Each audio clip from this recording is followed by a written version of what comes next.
السلام علیکم، welcome back to my YouTube channel love story novels hub. اس کا اور اسفند کا ملنا قسمت میں لکھا تھا، اس لیے آج وہ اس کے گھر میں اس کی بیوی کی حیثیت سے موجود تھی۔ اس کی سوچوں کا سلسلہ تب ٹوٹا جب اس کی نظر وارڈروب میں موجود لاکڈ خانے پر پڑی۔ وہ اکثر اسے لاکڈ ہی دیکھتی تھی۔ اس کی چابی کہاں ہو سکتی ہے؟ جانے کیوں آج اسے اس لاکڈ خانے کو کھولنا چاہا تھا۔ وہ دیکھنا چاہتی تھی آخر اس میں ایسا کیا تھا جس وجہ سے اسفند اسے لاکڈ رکھتا تھا۔ وہ اسفند کی سائڈ میں اس کی چابی تلاش کرنے لگی اور قسمت سے وہ اسے دوسرے دراز میں مل ہی گئی تھی۔ اس نے جلدی سے چابی اس دراز میں لگا کر اس کا لاک کھولا تھا۔ دل اندر سے اسفند کے آ جانے سے ڈر بھی رہا تھا۔ اس نے اپنا خشک حلق تر کرتے ہوئے دراز کھولا، مگر اس میں رکھی چیزیں دیکھ کر وہ اپنی جگہ کھڑی رہ گئی تھی۔ اس دراز میں اس کی تصویر تھی اور کچھ چیزیں جو وہ اسفند کو گفٹ کر چکی تھی۔ وہ چہرے پر حیرانی اور بے یقینی کے تاثرات لیے ان چیزوں کو اٹھا کر دیکھنے لگی۔ اس نے اب تک اس کی اور حفصہ کی یادوں کو سنبھال کر رکھا ہوا تھا۔ اس کا مطلب صاف تھا، اس کے دل میں آج بھی حفصہ کے لیے جذبات تھے۔ وہ اس سے کبھی نفرت کر ہی نہیں پایا، اگر کرتا تو اس کی چیزیں یوں اس طرح کسی قیمتی چیز کی طرح سنبھال کر نہ رکھتا۔ تمہاری ہمت کیسے ہوئی میری پرسنل چیزوں کو ہاتھ لگانے کی، اور کس کی اجازت سے تم نے اس دراز کو کھولا؟ وہ جو نم آنکھوں سے ان سب کو دیکھ رہی تھی، اسفند کی بھاری اور سرد آواز پر وہ اس کی جانب پلٹی تھی، جو قہر برساتی نظروں سے اسے گھور رہا تھا۔ تم نے آج تک میری دی ہوئی چیزوں کو سنبھال کر رکھا ہوا ہے، مجھ سے اتنی محبت کرنے کے باوجود تم اس بات سے انکار کیوں کرتے ہو؟ وہ اس کے لہجے اور اس کے سوال کو نظر انداز کرتی ہوئی وارڈروب بند کر کے ہاتھ میں وہ سب سامان لیے اس کی جانب بڑھی تھی۔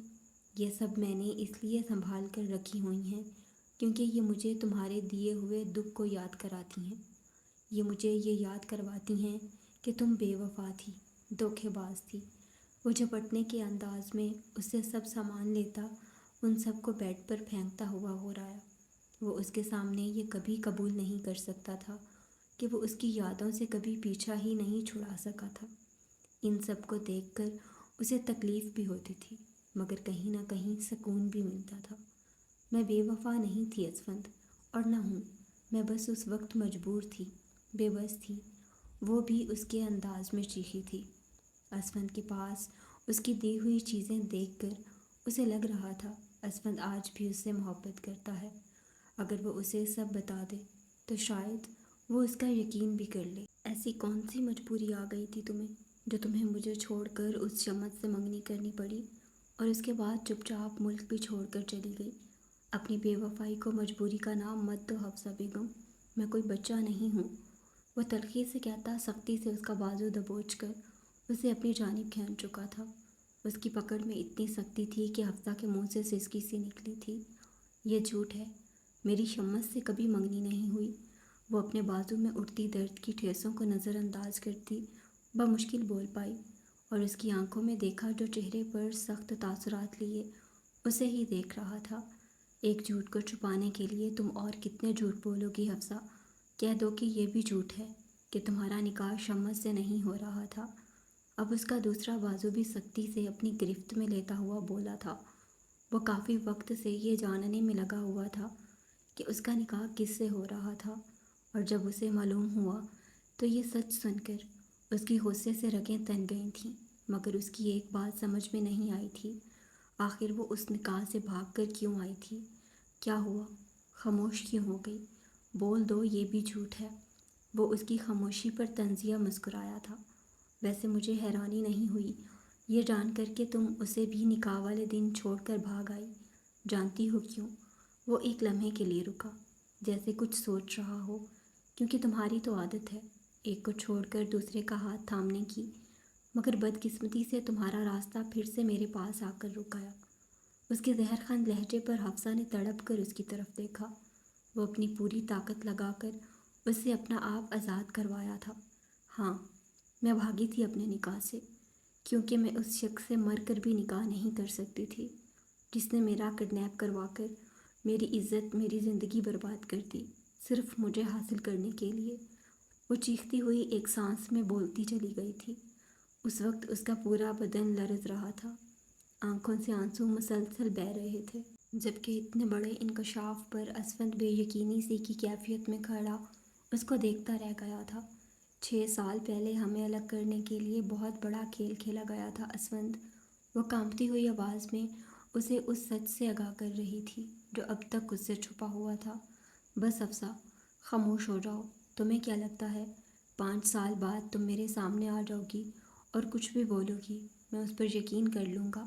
وہ انگلی اٹھا کر اس کو خاموش رہنے کا اشارہ کرتا ہوا بولا، جبکہ آنکھیں اس وقت قہر برسا رہی تھیں۔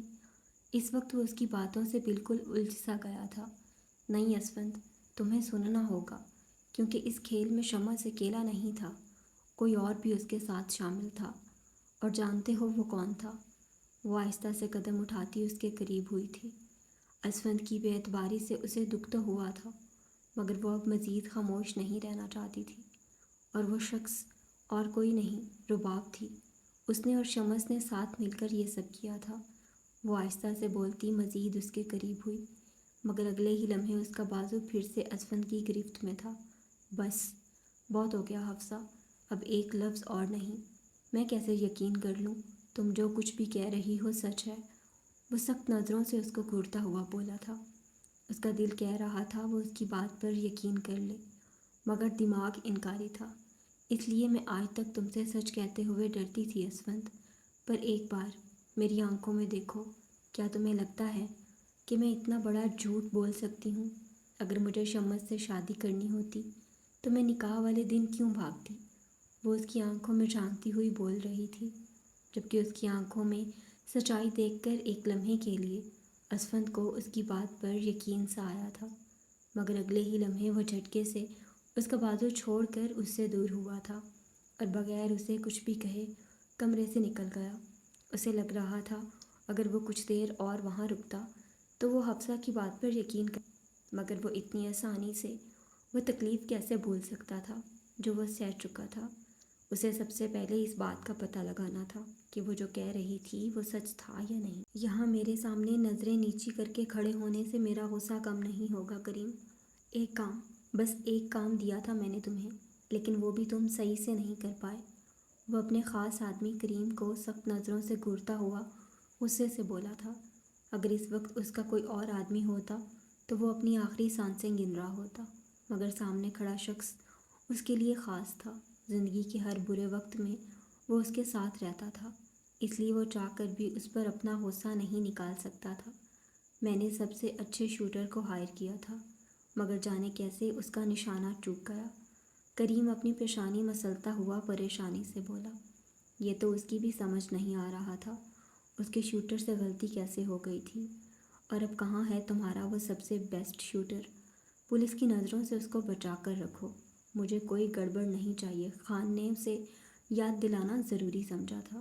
یقیناً اس حادثے کے بعد پولیس بھی اس میں انوالو ہو گئی ہوگی، اور وہ اس میں پھنسنا نہیں چاہتا تھا۔ کوئی گڑبڑ نہیں ہوگی خان، کیونکہ جس سے تمہیں خطرہ ہے میں اس کو ہی ختم کر چکا ہوں۔ اس کے آفس روم میں آتی اس انجانی آواز پر خان کے ساتھ کریم نے بھی پلٹ کر دیکھا تو مصطفیٰ کو دروازے میں کھڑا پایا، جو ماتھے پر لاتعداد شکنیں لیے ان دونوں کو کھڑا گھور رہا تھا۔ کیا ہوا؟ مجھے یہاں دیکھ کر حیران ہو گئے؟ وہ ان دونوں کو اپنی جانب حیرانی سے دیکھتا پا کر طنزیہ انداز میں بولتا اس کے آفس میں داخل ہو چکا تھا۔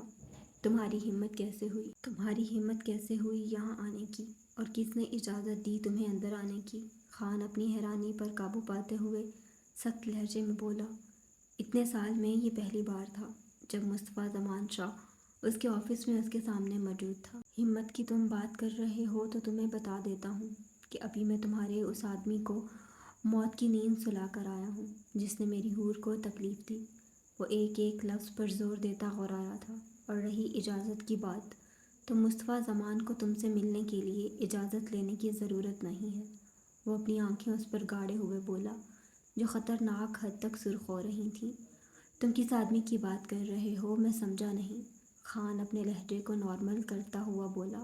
وہ کچھ بھی کہہ کر بات خراب نہیں کرنا چاہتا تھا۔ میں کس آدمی کی بات کر رہا ہوں تم اچھے سے جانتے ہو۔ میں بس تمہیں یہاں وارننگ دینے آیا ہوں۔ اگر آئندہ تم نے حور کو تکلیف دینے کی کوشش کی تو تمہارا وہ حال کروں گا کہ زندگی بھر یاد رکھو گے۔ وہ اپنی بات کہتا دروازے کی جانب بڑھا، پھر کچھ سوچ کر خان کی طرف پلٹا جو سخت نظروں سے اس کو گھور رہا تھا۔ حورین سے دور رہو کیونکہ تمہاری بہتری اسی میں ہے، ورنہ میں تمہارا وہ حال کروں گا کہ تم میرے قہر سے پناہ مانگو گے۔ ابراہیم خان میری یہ بات یاد رکھنا۔ وہ اپنی بات کہتا وہاں رکا نہیں تھا، جبکہ اس کے جانے کے بعد ابراہیم خان نے سختی سے اپنے سامنے موجود ٹیبل پر پنچ مارا تھا۔ مصطفیٰ کی اس کے آفس میں موجودگی سے ظاہر ہو گیا تھا کہ وہ اس بات سے واقف تھا کہ حور کی جان کا دشمن اور کوئی نہیں ابراہیم خان تھا، اس کا تایا۔ اس مصطفیٰ کا کچھ کرنا ہوگا کریم، ورنہ یہ ہمارے راستے کی مشکل بنا رہے گا۔ وہ ابھی بھی اس دروازے کی طرف دیکھ رہا تھا جہاں سے مصطفیٰ نکلا تھا۔ ان کے بیچ اب چوہے بلی کا کھیل ختم ہو چکا تھا۔ اگر حور کو ختم کرنا ہے تو ہمیں اسے مصطفیٰ سے دور کرنا ہوگا خان، کریم اپنے مالک کی طرف دیکھتا ہوا بولا، جو اس وقت غصے میں گھول رہا تھا۔ ہاں، صحیح کہا، اور میں یہ اچھے سے جانتا ہوں کہ حورین کو مصطفیٰ سے کس طرح دور کیا جائے۔ کریم کی بات سن کر ابراہیم کے چہرے پر شیطانی مسکراہٹ آئی تھی، جسے دیکھ کر اس کے ساتھ کھڑا کریم بھی مسکرا دیا۔ میری کچھ سمجھ نہیں آ رہا ہے مصطفیٰ، میں کیا کروں؟ اس وقت میرا دماغ بالکل معاف ہو چکا ہے۔ اسفند اپنے بالوں کو مٹھی میں جکڑتا ہوا بولا اور اپنی جگہ سے اٹھ کر کھڑا ہوا تھا۔ حفصہ کے منہ سے اتنا بڑا سچ سننے کے بعد اس وقت اس کے اندر ایک طوفان سا چل رہا تھا جو کسی بھی طرح کم ہونے کا نام نہیں لے رہا تھا۔ اس لیے آج وہ مصطفیٰ کے پاس موجود تھا۔ اسے لگ رہا تھا اس وقت صرف وہی تھا جو سچ جاننے میں اس کی مدد کر سکتا تھا۔ تم ہی بتاؤ مصطفیٰ، میں اس کے لفظوں پر یقین کروں یا اس سچ پر جو میں 6 سال پہلے دیکھ چکا ہوں؟ وہ اپنا رخ مصطفیٰ کی جانب کرتا ہوا اس سے مخاطب ہوا، جو پہلے ہی کسی گہری سوچ میں گم بیٹھا تھا۔ اس کی نظریں ایک نقطے پر جمی ہوئی تھیں۔ اسفند کی باتیں سنتے ہوئے اس کی اپنی سوچوں کا سلسلہ جاری تھا۔ کن سوچوں میں گم ہو مصطفیٰ، میں تم سے کچھ پوچھ رہا ہوں۔ اس کی مسلسل خاموشی پر جھنجھلا کر اس بار اسفند نے اس کے شانے پر ہاتھ مارا تھا۔ اسفند کے اس طرح سے کرنے پر وہ جیسے اپنی سوچوں کی دنیا سے باہر نکلا اور اپنے منہ پر ہاتھ پھیرتا ہوا خود کو تیار کرتے ہوئے اپنی جگہ سے اٹھ کر اس کے مقابل آ کھڑا ہوا۔ حفصہ نے تم سے جو کچھ بھی کہا ہے سچ کہا ہے، وہ جھوٹ نہیں بول رہی اسفند۔ وہ اپنی بات کہتا ہوا ایک لمحے کے لیے رکا اور ایک نظر اسفند کی جانب دیکھا جو سوالیہ نظروں سے اس کو تک رہا تھا۔ شاید یہ صحیح موقع تھا اس کے پاس اسفند کو سچ بتانے کے لیے، کیونکہ جب سے اسے معلوم ہوا تھا یہ حفصہ وہی حفصہ تھی جس کے ساتھ اس کی بہن غلط کر چکی تھی، اس نے تب سے ہی سوچ لیا تھا کہ وہ اسفند کو سچ بتا دے گا۔ بلکہ 6 سال پہلے تم نے جو دیکھا وہ جھوٹ تھا، فریب تھا جو رباب نے تمہیں دکھایا تھا۔ اس نے اپنی بات مکمل کر کے ایک گہرا سانس فضا میں چھوڑا تھا۔ اس نے اتنا بڑا راز آج تک اس سے چھپایا تھا اور وہ جانتا تھا سچ جاننے کے بعد اسفند اس سے نفرت کرے گا، مگر اب وہ اس راز کو مزید اس سے چھپا کر نہیں رکھنا چاہتا تھا، کیونکہ اسفند کو پورا حق تھا جاننے کا کہ اس کے ساتھ کتنا بڑا دھوکہ ہو چکا ہے۔ اسفند کو یہ بات نہ بتا کر وہ 6 سال پہلے ایک بھائی کا فرض تو پورا کر چکا تھا اور اب اسے ایک دوست ہونے کا فرض پورا کرنا تھا۔ دوسرا، اس نے ہاتھ کے لیے بھی یہ سب کیا تھا اور آج بھی وہ ہاتھ کے لیے یہ سب کر رہا تھا، کیونکہ اسے لگتا تھا ہاتھ کے لیے رباب سے بہتر ماں حفصہ ہے، اور وہ سچ بتا کر اسفند کے دل سے حفصہ کے لیے اس غلطی کو نکالنا چاہتا تھا جو اس کی بہن پیدا کر چکی تھی۔ یہ تم کیا کہہ رہے ہو؟ وہ کسی شوق کی سی کیفیت میں کھڑا اس کی جانب دیکھ رہا تھا۔ اسے لگ رہا تھا مصطفیٰ شاید اس کے ساتھ کوئی مذاق کر رہا ہے، مگر اس کے چہرے پر گہری سنجیدگی تھی۔ یہ سچ ہے اسفند، حفصہ سچی ہے، اس نے تمہیں کبھی دھوکہ نہیں دیا۔ اگر تمہارا کوئی مجرم ہے تو وہ رباب ہے، اور اس کے اس جرم کو چھپانے کے لیے میں بھی تمہارا مجرم ہوں۔ اسے اس وقت مصطفیٰ کو سب بتاتے ہوئے بہت شرمندگی ہو رہی تھی۔ اس نے اپنے بھائی جیسے دوست کو دھوکہ دیا تھا۔ کیا مطلب ہے تمہارا مصطفیٰ؟ کھل کر بتاؤ مجھے کیا چھپایا ہے تم نے مجھ سے، اور تم یہ سب کیسے جانتے ہو؟ اس بار اسفند کا صبر جواب دے گیا تھا۔ وہ حلق کے بل چلاتا ہوا اس سے کچھ فاصلے پر جا کھڑا ہوا تھا۔ اس وقت ضبط کی وجہ سے اس کی آنکھیں لال انگارہ ہو چکی تھیں۔ مصطفیٰ کو اس وقت اس کی حالت پر رحم آیا تھا۔ وہ بامشکل خود پر قابو پاتا ایک گہرا سانس چھوڑ کر اس کو سب بتاتا چلا گیا۔ اس کا ایک ایک لفظ سن کر اسفند حیرانی بے یقینی سے سامنے کھڑے اس شخص کو دیکھ رہا تھا جسے وہ اپنے بھائی کا درجہ دیتا تھا۔ اس کی وہم و گمان میں بھی نہیں تھا کہ وہ اس کے ساتھ ایسا کر سکتا تھا۔ مصطفیٰ تو اس کو سب بتا کر خاموش ہو گیا تھا، مگر سب جاننے کے بعد اس کے اندر کا شور مزید بڑھ گیا تھا۔ کیا کچھ نہیں تھا یاد آ رہا اسے؟ حفصہ کے آنسو، اس کی پکار، اس کی آنکھوں میں التجا، سب کچھ کسی فلم کے سین کی طرح اس کے سامنے چل رہا تھا، جس وجہ سے وہ کچھ بولنے کے قابل نہیں رہا تھا۔ کتنے ہی لمحے ان دونوں کے درمیان خاموشی سے گزر گئے تھے۔ ایک شرمندگی کی وجہ سے کچھ بول نہیں پا رہا تھا، دوسرا اپنے بھائی جیسے دوست سے ملنے والے دھوکے کی وجہ سے۔ اس وقت مصطفیٰ کے آفس میں مکمل خاموشی تھی۔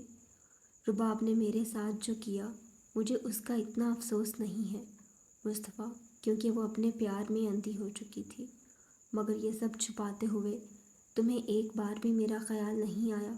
کیا تم نہیں جانتے تھے میں حفصہ سے کتنی محبت کرتا تھا؟ مصطفیٰ کی پوری بات سن لینے کے بعد اسفند خود کو نارمل کرتا گہرے دکھ سے اس کی طرف دیکھتا ہوا بولا۔ اسے مصطفیٰ سے اس بات کی امید ہرگز نہیں تھی۔ اس کا دوست اسے دھوکہ دے سکتا ہے، وہ سوچ بھی نہیں سکتا تھا۔ اسفند، میں اس وقت مجبور تھا، مجھے ڈر تھا تم رباب کی غلطی کی سزا اس کے بچے کو نہ دو۔ اس نے ایک کمزور سی کوشش کی تھی اپنی بات سمجھانے کی، پر وہ جانتا تھا جو وہ کر چکا ہے، اس کے بعد وضاحتوں کی کوئی جگہ نہیں تھی۔ ہاتھ میری بھی اولاد ہے مصطفیٰ، میں رباب کی غلطی کی سزا اس کو کیوں دیتا؟ اس کی بات کاٹ کر وہ یکدم سخت لہجے میں اس سے بولا تھا، اگر تم اس وقت سب بتا دیتے تو شاید آج حالات کچھ اور ہوتے، مگر اس وقت تم نے ایک بہن بھائی میں سے نہیں، صحیح اور غلط میں سے غلط کا انتخاب کیا تھا۔ وہ اسپاٹ چہرہ لیے اس کی طرف دیکھ رہا تھا۔ اس کی اس سرد مہری سے مصطفیٰ کو گہرا دکھ ہوا تھا۔ اسفند، ایک بار مجھے سمجھنے کی کوشش تو کرو۔ مصطفیٰ اپنی بات کہتا اس کی جانب بڑھا تھا، مگر وہ ہاتھ کے اشارے سے اسے روک چکا تھا۔ اب سمجھنے اور سمجھانے کے لیے کچھ بھی باقی نہیں رہا مصطفیٰ۔ مجھے افسوس ہے کہ میں نے تمہیں اپنے بھائی کی طرح سمجھا۔ وہ اپنی بات کہتا دروازے کی طرف بڑھا تھا، جبکہ اس کے لفظوں میں چھپی نفرت اور غصے کو محسوس کر کے مصطفیٰ کے قدم اپنی جگہ جم سے گئے تھے۔ تمہارے ایک غلط فیصلے نے سب ختم کر دیا مصطفیٰ، سب کچھ۔ اپنی بات کہتا وہ وہاں رکا نہیں، زور سے دروازہ بند کرتا اس کے آفس سے نکلتا چلا گیا تھا، جبکہ مصطفیٰ اپنی جگہ کھڑا کتنی ہی دیر اس دروازے کو تکتا رہا تھا۔ اسفند نے صحیح کہا تھا، اپنے ایک غلط فیصلے کی وجہ سے وہ اپنے دوست کو کھو چکا تھا، جس کا افسوس اسے زندگی بھر رہے گا۔ تم یہاں کھڑی کیا کر رہی ہو حورین؟ تمہیں ڈاکٹر نے آرام کرنے کے لیے بولا ہے، تمہیں آرام کرنا چاہیے۔ وہ جیسے ہی کمرے میں داخل ہوا، حور کو وارڈروب کے پاس کھڑا دیکھ کر تھوڑا ناراضگی سے بولتا اس کے مقابل آ کھڑا ہوا تھا، مگر اس کو وارڈروب سے اپنے کپڑے نکالتا ہوا دیکھ وہ ناسمجھی سے اس کو دیکھنے لگا، مگر وہ اس کی بات اور اس کی موجودگی کو ایسے نظر انداز کر رہی تھی، وارڈروب میں منہ دیے کھڑی رہی۔ اس نے مصطفیٰ کی بات کا جواب دینا بھی ضروری نہیں سمجھا تھا۔ یہ تم کیا کر رہی ہو؟ اپنے کپڑے کیوں نکال رہی ہو؟ اس کی خاموشی پر وہ ماتھے پر لاتعداد چکنے لیے پھر سے اس سے مخاطب ہوا اور آہستگی سے اس کا رخ اپنی جانب کیا تھا۔ جب سے وہ ہسپتال سے واپس آئی تھی اس کو نظر انداز کر رہی تھی۔ اگر وہ اس سے کچھ بھی پوچھتا تو وہ اس کی بات کا جواب بے رخی سے دے رہی تھی، جس پر مصطفیٰ خود پر ضبط کر کے رہ جاتا۔ اس کو حرین کا یہ رویہ بالکل پسند نہیں آ رہا تھا، اس کے دل کو تکلیف ہو رہی تھی، ساتھ ہی اس کی بے رخی پر غصہ بھی آ رہا تھا۔ وہ بڑی مشکل سے ضبط کیے ہوئے تھا، کیونکہ کہیں نہ کہیں اس کے رویے کا ذمہ دار وہ خود تھا۔ میں تم سے کچھ پوچھ رہا ہوں حور، جواب دو مجھے۔ اس بار وہ اس کی خاموشی پر جھنجھلا کر بولا اور ساتھ ہی سختی سے اس کے بازو کو اپنی گرفت میں لیا تھا۔ حور جو قریب رکھے بیگ میں اپنے کپڑے رکھ رہی تھی، مصطفیٰ کے جھٹکا دینے پر اس کے ہاتھ سے کپڑے چھوٹ کر فرش پر گر گئے تھے۔ جو آپ چاہتے تھے میں وہی کر رہی ہوں۔ جب آپ کے دل میں میرے لیے جگہ نہیں ہے تو مجھے لگتا ہے مجھے اس کمرے سے بھی چلے جانا چاہیے۔ وہ اس کی طرف دیکھے بغیر بولی اور اس کی سخت گرفت سے اپنے بازو آزاد کرانے کی کوشش کرنے لگی، مگر اس بات پر مصطفیٰ کی گرفت مزید سخت ہوئی تھی۔ کس کی اجازت سے تم اس روم سے جا رہی ہو؟ حورین کی بات سے اسے دکھ تو ہوا تھا، مگر وہ خود پر ضبط کرتا ہوا بولا تھا، مجھے اس روم سے جانے کے لیے آپ کی اجازت کی ضرورت نہیں ہے، آپ پہلے ہی میرا فیصلہ کر چکے ہیں۔ اس نے اپنا بازو آزاد کرانے کی پھر سے کوشش کی، مگر وہ اس بار اس کا دوسرا بازو بھی تھام چکا تھا۔ تم کہیں نہیں جا رہی ہو حورین، یہ میرا آخری فیصلہ ہے، اپنا سامان واپس رکھو فوراً۔ وہ اس بار تھوڑا سخت لہجے میں بولا۔ اس نے ہمیشہ ہی اپنی زندگی سے سب کو کھویا تھا، آج ہی تو وہ اپنے دوست کو کھو کر آیا تھا، اور اب وہ حور کو خود سے دور جاتا ہوا نہیں دیکھ سکتا تھا۔ وہ جانتا تھا یہ فیصلہ اسی کا تھا، مگر اب وہ خود غرض ہو کر سوچ رہا تھا، اور میں بھی آپ کے ساتھ نہیں رہوں گی، یہ میرا آخری فیصلہ ہے۔ وہ ضدی لہجے میں بولتی اس کی سخت پکڑ میں مچل رہی تھی، مگر مقابل کی پکڑ ہنوز تھی۔ تم ایک قدم باہر نکال کر دکھاؤ اس کمرے سے، پھر دیکھنا میں کیا کرتا ہوں۔ وہ اس کو وارن کرنے والے انداز میں بولا تھا، جس پر حور کو اس پر مزید غصہ آیا تھا۔ کیا تھا یہ شخص جو خود اس کو دور رہنے کے لیے بولتا رہتا تھا، اور اب وہ دور جا رہی تھی تو اس کو دور جانے بھی نہیں دے رہا تھا۔ آخر آپ خود کو سمجھتے کیا ہیں؟ جب آپ کا دل کرے گا تو دور جانے نہیں دیں گے۔ وہ حلق کے بل چلاتی ہوئی اپنا آپ اس سے چھڑوا کر فاصلے پر جا کھڑی ہوئی تھی، جبکہ اس کے دور جانے پر مصطفیٰ ایک قدم مزید اس کے قریب ہوا اور اسے دیکھنے لگا، جس کا جسم چلانے کی وجہ سے ہولے ہولے کانپ رہا تھا۔ آپ مجھے اس کمرے میں رہنے کے لیے مجبور نہیں کر سکتے، آخر سمجھ کیا رکھا ہے آپ نے مجھے؟ اس کا سانس بری طرح پھول چکا تھا، مگر آج وہ خاموش نہیں رہنا چاہتی تھی۔ خاموش ہو جاؤ حور، میں مزید ایک اور لفظ سننا نہیں چاہتا۔ وہ مزید اس کے قریب ہوتا، اس کو دونوں بازوؤں کو اپنی گرفت میں لیتا، اسے اپنے قریب کھینچ چکا تھا، جبکہ لہجہ تھوڑا سخت بھی تھا۔ نہیں، میں خاموش نہیں ہوں گی، اور اس معاملے میں آپ میرے ساتھ زبردستی نہیں کر سکتے۔ میں آپ کے ساتھ اس کمرے میں مزید نہیں۔ اس سے پہلے کہ وہ مزید کچھ بولتی، مصطفیٰ دونوں کے درمیان باقی کا فاصلہ ختم کرتا، اس کے لبوں پر جھک کر اس کا باقی کا جملہ اس کے منہ میں ہی دبا گیا تھا۔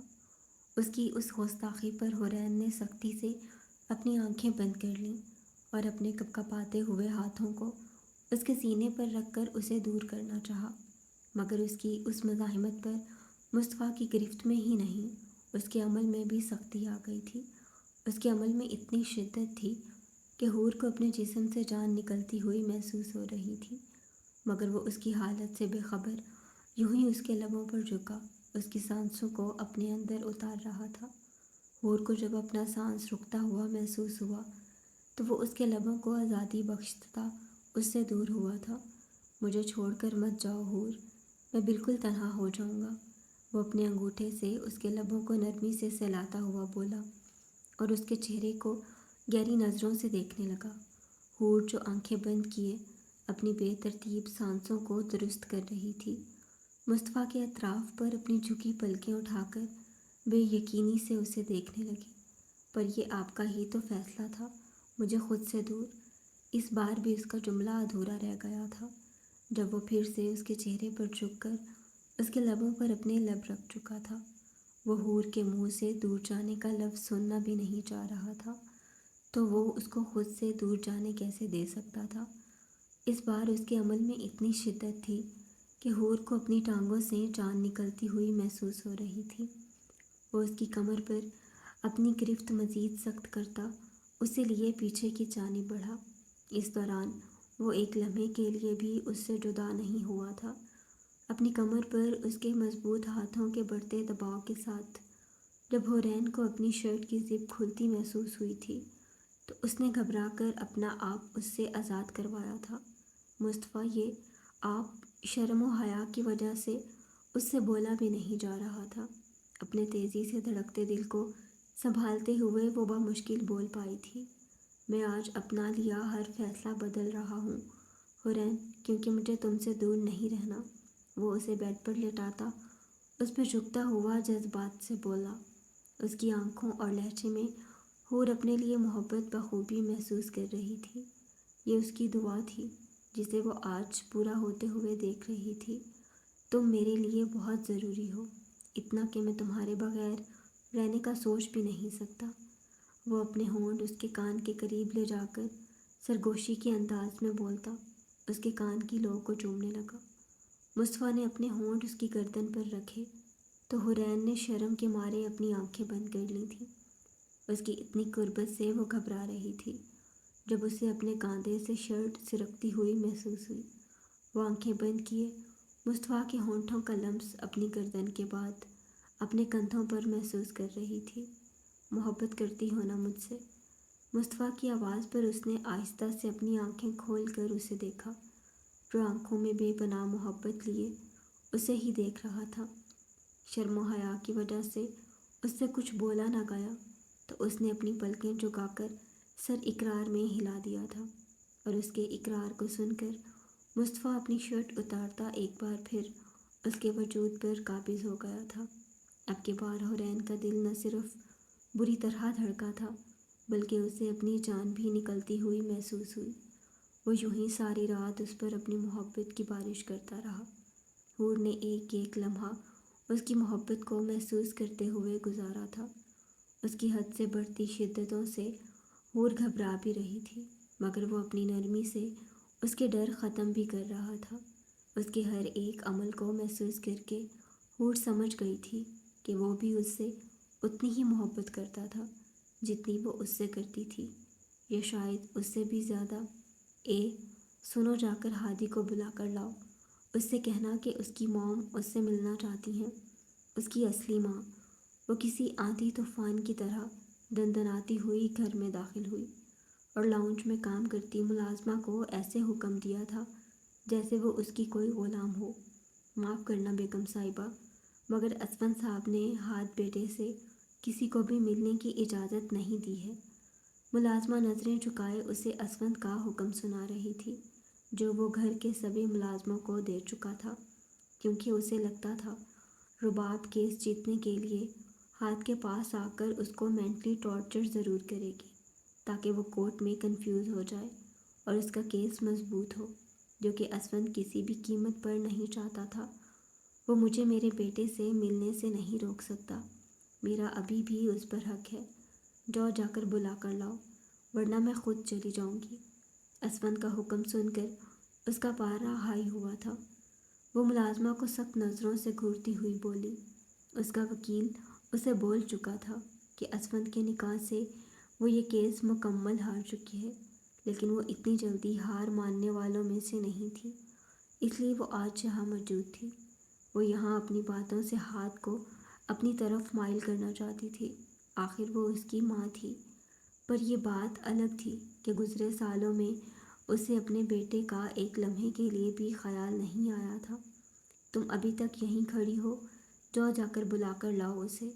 ملازمہ کو ایسے ہی کھڑا دیکھ کر وہ چلائی تھی۔ اس کا غصہ دیکھ کر بیچاری ملازمہ ایک پل کے لیے ڈر سی گئی اور اپنی جگہ کھڑی رہی۔ وہ اس وقت کشمکش کا شکار تھی۔ اگر وہ ہاتھ کو بلا لائی تو اسفند اس پر غصہ ہوگا، اور وہ اپنے مالک کو ناراض نہیں کرنا چاہتی تھی۔ تمہیں سنائی نہیں دے رہا؟